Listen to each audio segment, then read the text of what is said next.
Vegas to drum for the lion dance. Left California to end a 20-year romance. But at the end of the Chinese New Year, they were done using me and said, move out of here. So I was stuck in Vegas without a job or a friend, homeless, living in the backyard of a Freemason. He put me to work laying concrete and cleaning. But at the end of the month, he said, it's time you were leaving. Use me for something you need. Use me for a place I can sleep. Use me, I need something to eat. Now work for real. As I write this song, I've got no place to go. I'm looking for a job, I'm looking for a home. This is the scariest year that I've ever known. Waiting for a paycheck to see where I'm going. Use me for something you need. Use me for a place I can sleep. Use me, I need something to eat. I'll work for real cheap. Oh yes, I will. I'll work for real cheap.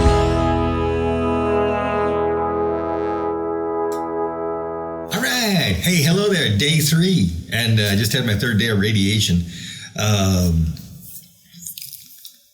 I've had so much discomfort down there for 6 months, bleeding, big hemorrhoid, and the tumor inside, and the pain. It was, there was like a tumor that was pushing out the hemorrhoid. So I've had discomfort down there for 6 months that I've learned to just ignore. So I've been tuning out my butt.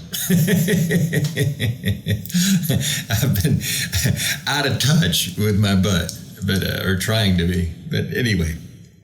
So now that I've got these new discomforts, it's like, okay, I'm kind of like trying to ignore them, but at the same time, I'm kind of like realizing, well, what is it? What am I feeling? And I think I'm actually feeling kind of there's a couple of feelings. I would say there's 2 ways I could describe it. One is if you were to kind of punch yourself and feel the after effect, not the punch, but the after effect, that kind of like, hey, I got punched. That feeling is kind of what it feels like, just like, like somebody punched me, but not the punch. And the other thing is, it feels kind of like maybe dead. Maybe there's like a rock or something. So so anyway, but it might be psychosomatic. Don't let me lead you astray. I'm just sharing my experience. But that's the radiation. As far as the chemo, today's my 2nd day on chemo. This is day 3 for me. For the chemo, I'm following the same regimen I did yesterday, which worked really good. I took the nausea pill a minute ago. Now, I didn't take them after breakfast because remember I had the radiation this morning, and a big deal about me trying, because I've really failed at coming in there with a full bladder, 2 times. So anyway, so this would have been strike number 3, but home run. I actually got in there in the radiation, and they said my bladder was good. So it's like, yay. I go, I'll figure this out. She goes, well, you're only on day 3. You're doing good, because I guess obviously other people have problems with this too. So anyway, That went really well. And I made a joke. I cracked the one of the nurses up. I said, thank you. They seem kind of grouchy. They didn't seem very friendly today for some reason. But one of them, I said, and thank you. I appreciate being your target. She thought, then she started laughing because she realized, they're shooting at me, not their target. So she thought that was pretty funny. So that was my joke. I appreciate being your target for the radiation. Anyway, let's see. Okay, so then I drove back home, and let's see. It's going to be like 110 degrees, I think, today or something for the next 3 days. And it goes down to 90, and it's back up to 110 for a bunch of days. So I'm glad I've got my morning appointments at 9:20 in the morning. So I'll beat even on a 110 day, I'll be back and forth before it hopefully gets, to 100. Hopefully about 9. Anyway, we'll see. But anyway, maybe I'll tell you. But anyway, that's my, there's always little problems and little stress factors. But I'm dealing with it and thinking ahead and planning ahead. Like I said, the stress factor on the chemo. So now we're to the chemo. So the chemo, I took the anti-nausea pill. I only took one yesterday, and I didn't get nauseous after the second batch. So I'm going to eat right now. My food's done right now, cooking over there in the convention thing. And I'll eat that, and then I'll wait about 15 minutes, and then I'll take all my medicine. Now, the other thing I did to make it easier for the radiation, little pointers might be helpful to other people, is I did not take my vitamins this morning, because I think my vitamins irritate my bladder, and it makes me want to urinate more. So I was able to hold my urine, I think, better by not taking my vitamins, number one. And the same with my coffee. I remember back in the 80s when I started drinking coffee. Whenever I drink coffee, it seems like I always had to run right to the bathroom. I go, man, coffee really burns its way through me. But so the coffee may actually irritate and make me want to go to the bathroom faster. So this morning I made my coffee, and I got like 2 sips. I thought, no. Poured it out and decided, okay, no, that didn't want to try to make it easy on myself. Don't want to fight against make it harder for me. So anyway, I did a good job. And so anyway, not taking my vitamins, not drinking the coffee. I drank at least 4 times 8, 32 ounces of water. So at least. And then when I got on my way down there, I drank an 8 ounce. And when I got there, I drank another 16 ounce bottle. So I was like pumping the water, And but anyway, so where were we? Okay, so back to the chemo. So the chemo, I'll take my second day dose and hopefully won't have the nausea, because like I said, I just took the nausea pill. I'll wait 10, 15 minutes. I'll take that, and maybe I'll even take my vitamins this time. And I've got DocuSet, which is a stool softener. There's a third thing over there. I can't tell what it is. Anyway, the DocuSet and the multivitamin, and hopefully that won't add to any nausea. See, you never know. You don't want to start mixing things together, but I'm hoping that'll be okay. If I wanted to play it safe, maybe I'd wait till my next meal. But I was taking the DocuSet twice a day. So, that was the other thing too, is taking a poo that early in the morning, and trying to get my schedule around. So yesterday what I did was I had Metamucil twice, instead of just once after my dinner. I took it like after my lunch, and I took it after my dinner. And this morning I was able to get out of bed, earlier than usual, and just go in and actually go poo-poo right off the bat. So that made a difference too, because you're supposed to have your bowels cleaned out. Okay, where were we? Okay, so then moving on, my overall health, like I said, I'm feeling basically good, except for some discomfort, from the radiation killing it. The chemicals I'm putting into me don't seem to be nauseating me much, maybe slightly, but I'm taking anti-nausea medicine, so maybe I'm not even aware of how it's affecting me, and keep it that way for a little longer. I'm hoping that the effect is that I'll get used to the medication, so even if I was in need of the nausea medication now, I would like to think that after a week or two, I wouldn't need the nausea medication. I just acclimate to the chemical. That's personal, my biological belief. Okay, so let's see. So what did I do yesterday? I said there was 3 things I could do to give you a little more value besides just telling you my painful drama here. I'll tell you what I did yesterday, what I'm doing today, and I'll give you a word of wisdom. So I'll end with those 3 punches right there. So in terms of what I did yesterday, I should have thought about this a little more. But, I know what I did I can tell you about. I'm doing things, I've got this new system where I'm uploading my videos to a place called bunny.net. Now, maybe it's not that much of an interest to you now, but it may be in the future if you get websites, so you may want to hear me out on this. I've actually found this server in Germany, Kelkenstein or someplace. They're called bunny.net. And there's a whole bunch of videos by all kinds of millennials that are using them. So it's not like they're really, just a mom and pop shop. And so anyway, but they've really grown a lot. And they've really grown in the last couple of years because they added a streaming service, a video streaming, and they reduced their rate on video streaming. So a lot of people are using them for videos. And so anyway, I was trying to upload, having a few problems and getting through that. I could give you more stories and give you more information and tell you how I'm learning and how to deal with certain things and how to anticipate. And I've tried. I'm not actually uploading directly from bunny.net, which I can because I got my account there. I bought this thing called Presto Player, which is a plugin for WordPress. Now, if you don't know what WordPress is, maybe you should. And maybe even if you don't think you're interested, you should hear this anyway, because this is a major part of our world. When you go onto websites, government websites, and all these type of things, most of them look like WordPress sites. They look exactly like the sites I'm using or could build you, just right out of the box. So anyway, they're all WordPress websites. And a WordPress website is different than the older kind of websites that I've been building since 1999 until now. And they're called HTML, which is all the coding, and then the coding tells it where to put a picture and what color and what to put the background and builds the page. Now WordPress does the same thing, but it does it with a whole bunch more programming. It's a whole lot slower. It's about 50 times slower, at least, than the old HTML, because it has to think about it, throw it over here, and it goes to this plugin, and then you got this plugin, and then you got this plugin, and you got the advanced plugin, the pro version of this, and then it's got to build all this stuff, and it's got to put this, and it's got so much more processing to do. It's just like, but that's the way it is right now. So anyway, I got a thing for putting my videos onto my host server. Okay, you don't want this on your website because it would cost you an arm and a leg, and they'd charge you.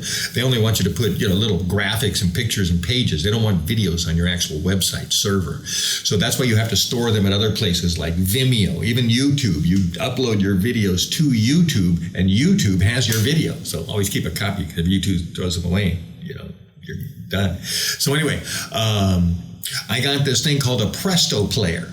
Now, the Presto Player is a plugin. Once again, you take any of my WordPress websites, and I've got a dozen of them, and you take these, and I can take Presto Player plugin and pop it in there on each of those websites, or not put it in there. And then I open up that website in in a WordPress, and I've got this like dashboard, and down the side I got all these things I can do in my WooCommerce and my products and my blogs and my pages and all this stuff. And you click on it, and then you do what you got to do. Well, I got this thing called Presto Player, and it creates a whole thing down here called Presto Player in the Media Hub. So this Media Hub is actually how you can take now, using Presto Player, I can upload to bunny.net. There, see, this whole story's coming together. So anyway, I'm using this Presto Player and trying to bypass, not to use the actual server, the direct route. I'm trying to use this Presto Player. Now, there's certain advantages to this which I have not begun to utilize, and I'll tell you more as I go. But using Presto Player, I can put chapter markers on my videos. In fact, maybe you'll see them on this one if I wanted to. I could make chapter markers, and then you could just bounce and look at the heading and know what the subjects are. So maybe I'll do it on this one to show you. So I can do chapter markers, and I can change colors and customize the video just a little bit more than you could otherwise. So hopefully that was a good investment. Okay, so anyway, I was doing that yesterday. But now here's the exciting part. I was going to get past that because that took hours and hours and uploading, and YouTube videos uploading and not uploading and crashing and stopping. And then when you're uploading to YouTube or something, it just doesn't seem like you look at it an hour later and you haven't advanced anywhere. What you got to do is you got to go in and pretend like you never uploaded that video, and just upload that video. YouTube will recognize it. It's got the exact same file name, and pop, it'll just go right to that one that was already supposedly uploading, and it'll hopefully activate it. So if it became inactive, you can reactivate it by just uploading the file again. So once in a while, I just go in and upload all my files because it doesn't seem I'll have like 3 going up at the same time. Doesn't seem like anything's happening. So it might be better to only do 1 at a time, but then you do 1 and then I forget. And it's like, oh, I could have done a couple more. So I usually do 2 or 3 at the same time. If I do 4, I think I have problems. I think that causes problems for me. So I would limit it to 3, preferably 2. Okay, so where were we? I've never had really a problem with 2. 2 doesn't seem to be a big issue. Okay, so I was uploading.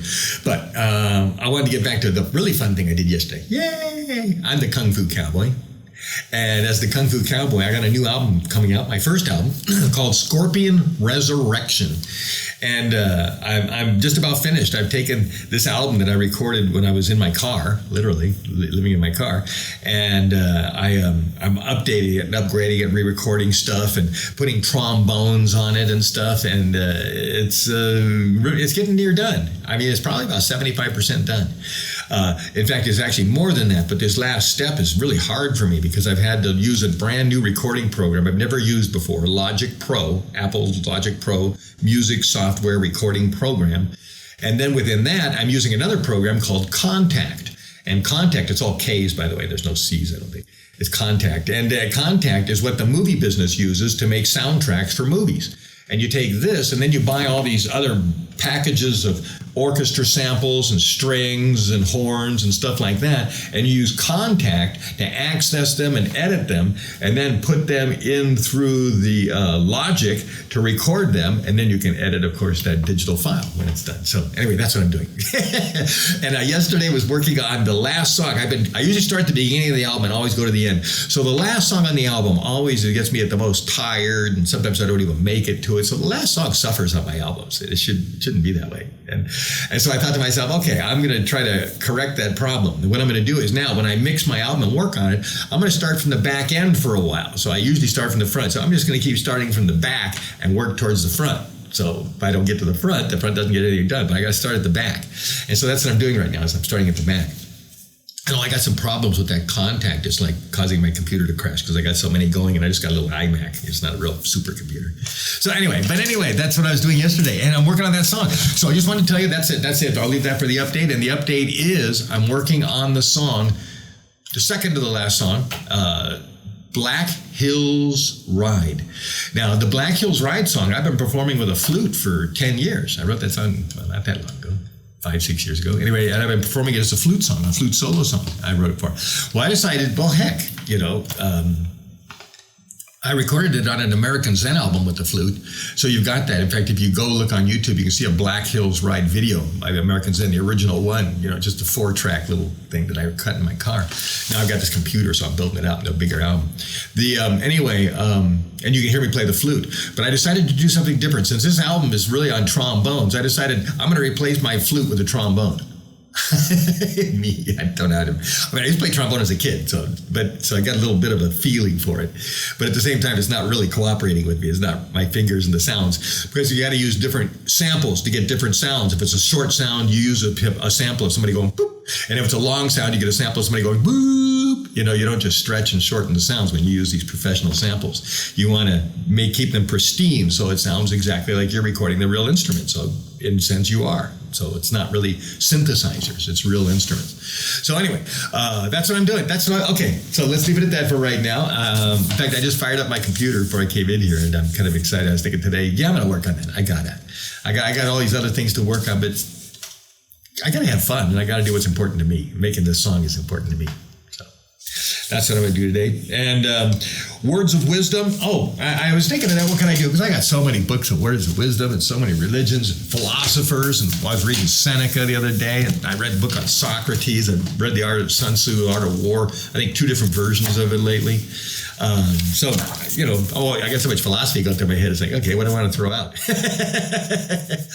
Anyway, I thought, well, let's go back to this, because I should be kind of marketing myself. This is my Tao of Taoism book. And so let's go to number 1. And I looked at it, I go, well, this is perfect. Okay, here we go, real quick. I will explain it more as we go on. Here's what it looks like on the inside. It's a question and answer. These are the Taoism was created by these basic sayings written by Lao Tzu. And I have taken his sayings and I morphed them into things that made sense to me. And I thought were really useful. And then I thought, hey, these could be useful to other people. And then I wrote them for my kids. And then I thought, oh, okay, now it's turned into a workbook. So this thing's really evolved like 4 times in the editing. Here we go. Let's wrap this up. Okay, last thing we'll do in this video. And this is Tao of Taoism, number 1. Okay, and these aren't necessarily, they don't correlate to the order you'll find them in anybody else's Taoism books. This is a totally unique book here. Okay, so let's just head on. Number 1, nature is the undefinable source of all life. We attempt to distinguish it as chi, but this represents nature as much as a leaf represents a tree. So I thought that was kind of cool since here I am dying. And even trying to kill what's growing in me. So death, life, and death. So I've got to contradict nature. So in terms of what we're realizing here is I'm hoping that nature will win. And that's the whole idea in my chemotherapy and my radiation is that we're killing everything. But we're hoping that we haven't killed me all the way down to the core of my nature. In other words, we're killing off the top layers of nature, but there's still some nature that can grow back, and so I'm really relying on trying to kill everything and hoping that nature can grow out. It's kind of like I'm trying to get the husk off this seed shell or something, And so I've got a radiation and chemotherapy to clear off all this husk on this seed that's going to be the new me. Wasn't planning on getting poetic about that. But anyway, so nature now and the chi energy, and see that's the other thing too. It's like, normally when I get a wound, I put my hand there, I'm putting healing energy, and I'm thinking about growing. But I really don't want to think positive energy here. This is the anti-energy. It's like Darth Vader energy. I'm not supposed to be giving healing energy because I might be healing the cancer cells. Helping the enemy. So in other words, what I got to do is I got to figure out how to do this without helping the cancer cells, and so that means really just kind of in a way stepping back and just blasting nature. It's kind of like mining, with hoses, just blasting away the mountain, so I'm being anti-nature. I have to accept that. I'm being very anti-nature. So hopefully, but it's controlled. In other words, they're not hitting my whole body, though, with all this poison, just those one little spots. So, this is the whole concept of defying nature. That's what I'm doing. All right, got to get out of here. Richard Del Conner, the philosopher, poet. Feeling, like I said, not feeling so bad. In fact, I got to hurry up and eat my food, eat my medicine, and hopefully tomorrow I'll tell you I'm still not sick. Yay! See you. Left California to end a 20-year romance, but at the end of the Chinese New Year, they were done using me and said, move out of here. So I was stuck in Vegas without a job or a friend, homeless, living in the backyard of a Freemason.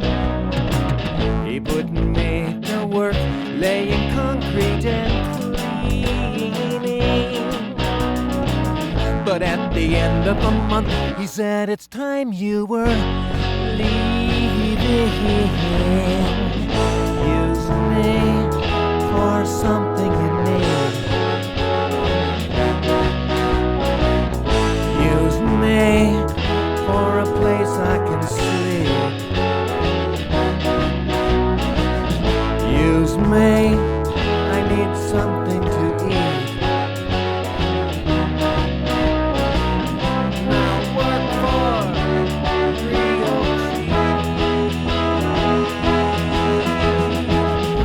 As I write this song, I've got no place to go.